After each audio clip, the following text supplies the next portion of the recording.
और वैसे भी उस देश को विश्व गुरु होने से कौन रोक सकता है जिसकी जेलों तक में संत महात्मा रहते हो।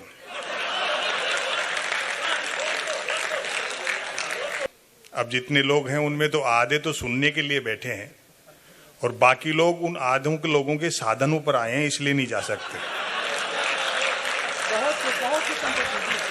वाह वाह वाह वाह।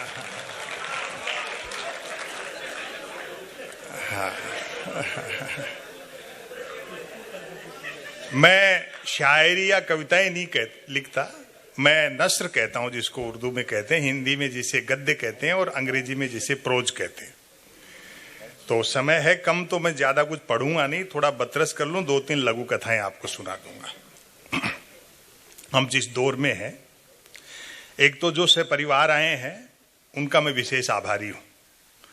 और आप सब लोग भी देखो, शादीशुदा हो तो पत्नी को साथ रखा करो, वरना मन की बात भी रेडियो से करते फिरोगे।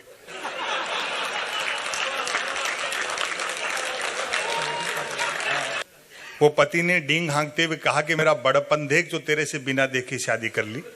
पत्नी बोली मेरी भी हिम्मत देख जो तेरे को देखने के बाद भी मना नहीं किया। क्या बात है, वाह वाह वाह वाह वाह वाह वाह वाह, बहुत खूब। हाँ, ऐसे दौर में व्यंग नहीं लिखा जाए तो क्या किया जाए।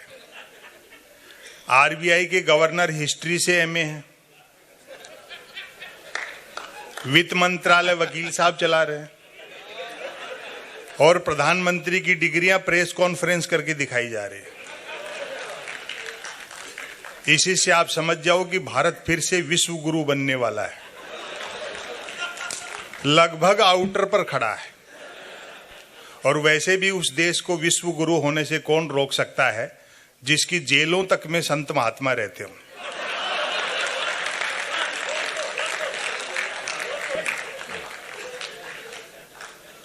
प्रजातंत्र पेंदे से लग रहा है और मूर्तियां आकाश छू रही हैं।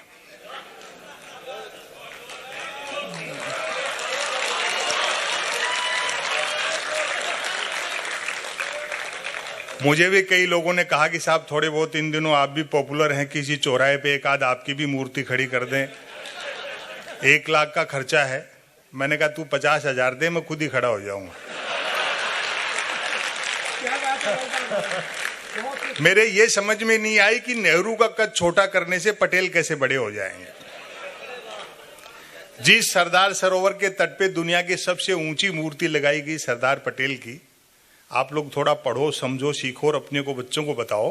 वो सरदार सरोवर परियोजना का शिलान्यास ही पंडित नेहरू ने किया था।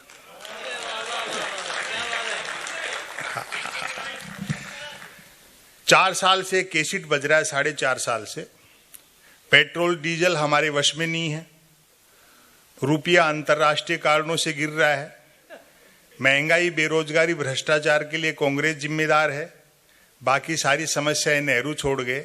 फिर भी कोई दिक्कत है तो पाकिस्तान चले जाओ।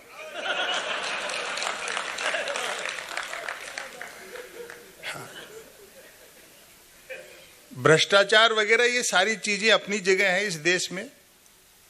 आवेदन एक ने किया, परीक्षा में दूसरा बैठा, इंटरव्यू तीसरे ने फेस किया, नौकरी मिली चौथे को और करता रहा 5वां। वेतन 6ठे ने उठाया और पेंशन 7वें की हुई। और मजा तो अब लेंगे आप, जबकि 7वें की डेथ तभी हो गई थी जब पहले ने अप्लाई किया था। वाह वाह वाह वाह वाह वाह, संपत जी जिंदाबाद, संपत जी जिंदाबाद। महापुरुषों के कद छोटे किए जा रहे हैं, मिथकों के ऊपर लड़ा जा रहा है। हरिशंकर परसाई जी ने एक बड़ी अच्छी बात कही। कल नसरुद्दीन शाह साहब के साथ जो हादसा हुआ, मैं अजमेर में उसी कार्यक्रम में था। हरिशंकर परसाई जी ने बहुत अच्छी बात कही, गाय पूरी दुनिया में दूध देती है, हिंदुस्तान में वोट देती है। हाँ, गांधी को लेकर के हम कितने गंभीर हैं। वो एक बड़े नेता ने कह दिया कि बापू का आजादी के आंदोलन में कोई योगदान नहीं रहा। हमने उसका बुरा नहीं माना कि भाई हो सकता है खुद के बापू के लिए कह रहे हो। हाँ, फिर उन्हीं की पार्टी की एक सरकार है राज्य में, तो वहां के स्वास्थ्य मंत्री ने कह दिया कि जब से नोटों पर गांधी के चित्र छपे तब से नोटों की कीमत घट गई।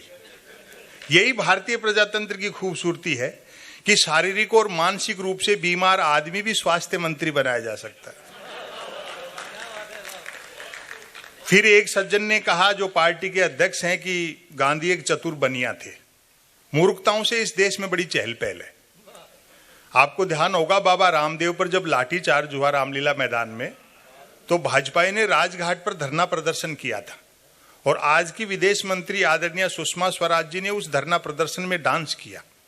और व्यंग तक पहुंच जाओ तो मोहब्बत देना, सुषमा स्वराज का राजघाट पर डांस देखकर मेरे ख्याल गांधी जी ने भी सिर पीट लिया होगा कि यार मैंने अंग्रेजों से लड़ाई स्वराज के लिए लड़ी थी या सुषमा स्वराज के लिए लड़ी थी।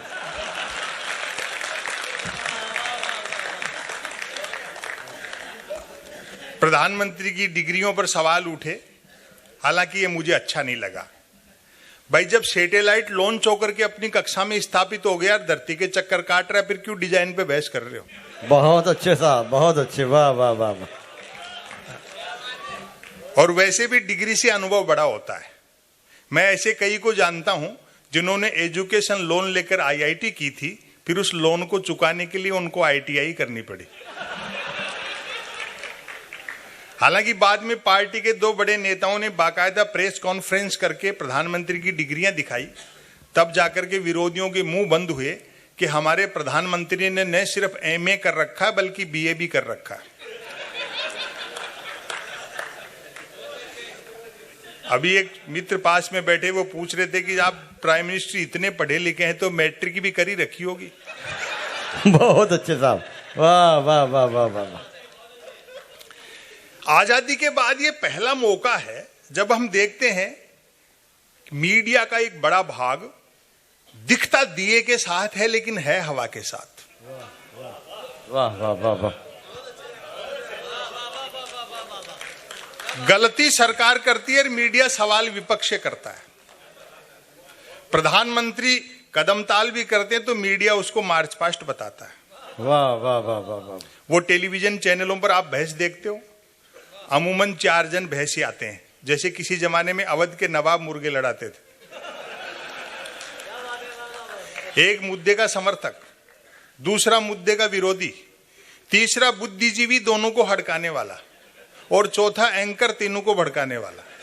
वाह। और व्यंग पर आपकी दाद उठेगी, चौथा एंकर तीनों को भड़काने वाला। बहस होनी होती है गरीबी की रेखा पर और करते रहते हैं रेखा की गरीबी पर। क्या कहने हैं संपा जी, वाह वाह वाह वाह वाह। प्रिंट मीडिया से थोड़ी उम्मीद थी, हालांकि मैं अखबार को टेलीविजन की तुलना में थोड़ा ठीक मानता हूं। भाई, अखबार कम से कम किसी भी अफवाह को फैलाने में 24 घंटे तो लेता है,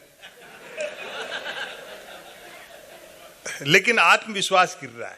शब्द कम होते जा रहे हैं, चित्र बढ़ते जा रहे हैं। अब अखबार 3 चीजों के लिए पढ़े जा रहे हैं: बिजली कटौती, उठावना और राशिफल। और रोज नए निकलते हैं। एक दिन तो अखबार के दफ्तर से फोन आ गया कि संपत सरल जी, आज आपका नाम अखबार में छपा। मैंने कहा जी, आपका अखबार कहाँ मिलता है? बोले, हमारा अखबार कोई होकर नहीं बांटता, जिस किसी का नाम छप जाता है दिन भर वही खरीद खरीद कर बांटता है।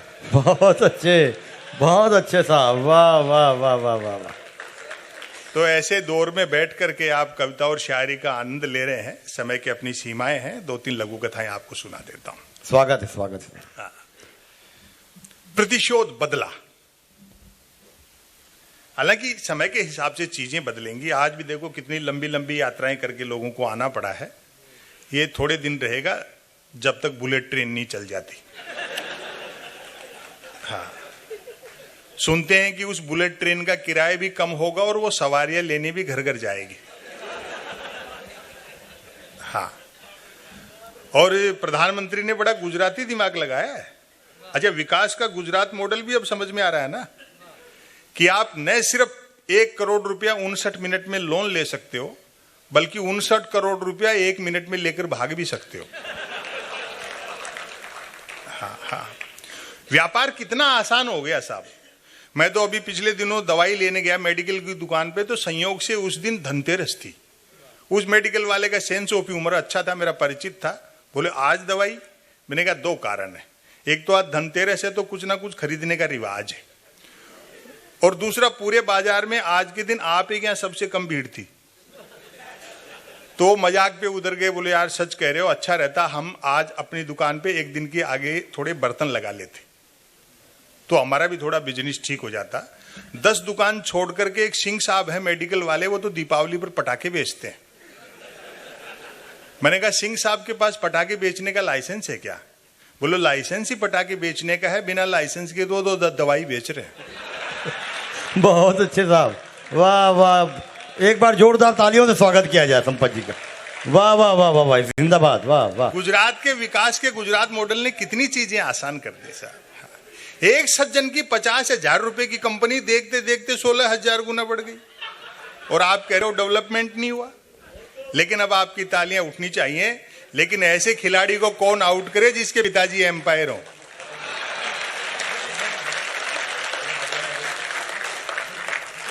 तो ऐसे ही बुलेट ट्रेन के लिए भी आदरणीय प्रधानमंत्री ने बड़ा गुजराती दिमाग लगाया है। जापान के प्रधानमंत्री से 50 साल के लिए कर्जा मांगा। वो जानते हैं 50 साल बाद न देने वाले बचेंगे न लेने वाले बचेंगे। और बाई दी वे 50 साल बाद किसी जापानी को अपना कर्जा याद भी रह गया तो वो जैसे ही मांगने बंबई उतरेगा, अपन उन्हीं की बुलेट ट्रेन में बैठ करके अहमदाबाद निकल लेंगे। और साफ कह दिया है शिंजो आबे को मोदी जी ने कि ये बुलेट ट्रेन हमें कोई सवारियां नहीं बिठानी, ये चुनावी रेल है, इसलिए फटाफट चलाओ, भले पटरी वटरी बाद में बिछाते रहना। हम चढ़ना हिमालय पर चाहते हैं, लेकिन मुंह हिंद महासागर की तरफ है। आपको ध्यान होगा शिंजो आबे 2015 में आए थे, जब प्रधानमंत्री ने उनके साथ बुलेट ट्रेन के समझौते पे हस्ताक्षर किए, और अगले दिन शिंजो आबे को बनारस ले जाकर के 3 घंटे तक गंगा आरती दिखाई।